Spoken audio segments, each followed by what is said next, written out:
Il n'y aura finalement qu'un seul tour aux élections municipales partielles de la Grève-sur-Mignon qui se sont déroulées dimanche 27 janvier. Les électeurs étaient appelés à désigner 6 nouveaux conseillers municipaux pour remplacer les 6 précédents, tous démissionnaires sur les 15 constituant le conseil municipal. Bon, les 6 candidats qui ont été élus ce soir sont venus, m'ont rencontré, m'ont interpellé, m'ont demandé à rencontrer des élus, m'ont expliqué qu'ils avaient envie de s'engager, envie de bien faire, envie de s'approprier des dossiers, envie d'acquérir de l'expérience peut-être pour d'autres aventures ou d'autres projets l'année prochaine. Et puis je les ai fait rencontrer des élus, il y a eu quelques échanges et puis ils ont constitué une liste emmenée par M. Guy Chollet.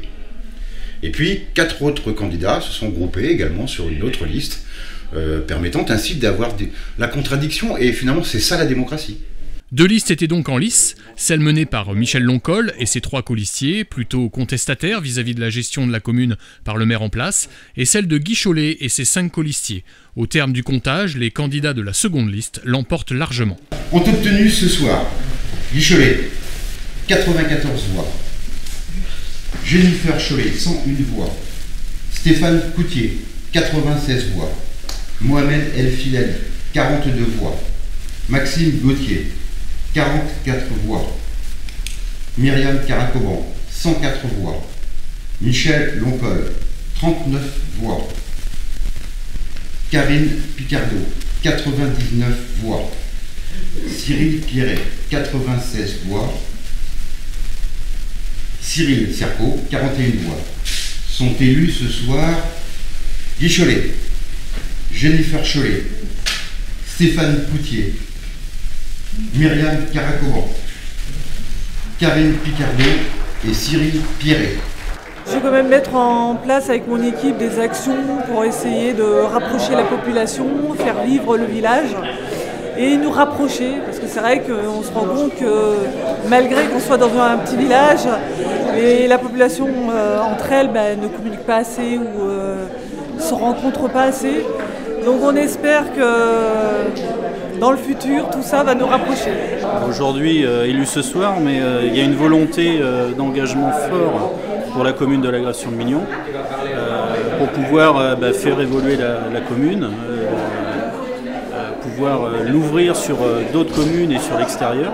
J'avais à cœur d'investir parce que finalement on se connaissait peu. Au niveau de la commune, on a peu souvent l'occasion de se rencontrer. Aujourd'hui, c'était cet intérêt-là d'être plus proche des habitants, de participer aux nouveaux projets, en tout cas les projets qui sont en cours. Et puis on verra l'année prochaine. Mais sur ces 14 mois qui nous restent, on a intégré une équipe soudée, sereine.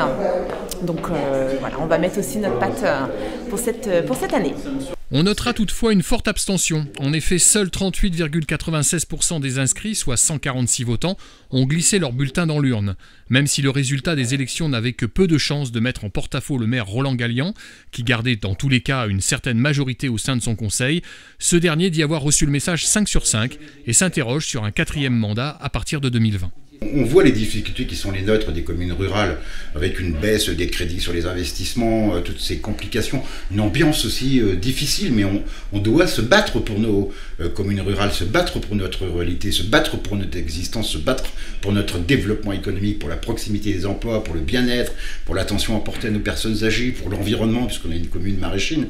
Alors je n'ai pas pris de décision, on verra en fonction de ce qui se passera d'ici la fin de l'année, mais l'actualité immédiate du maire de la Grève et de son conseil municipal, c'est d'intégrer nos nouveaux élus, c'est de porter à bien les projets qui sont en cours, notamment la traverse de Bourg, des travaux sur les écoles, le changement de matériel à la salle communale, et puis maintenir son budget et maîtriser sa fiscalité.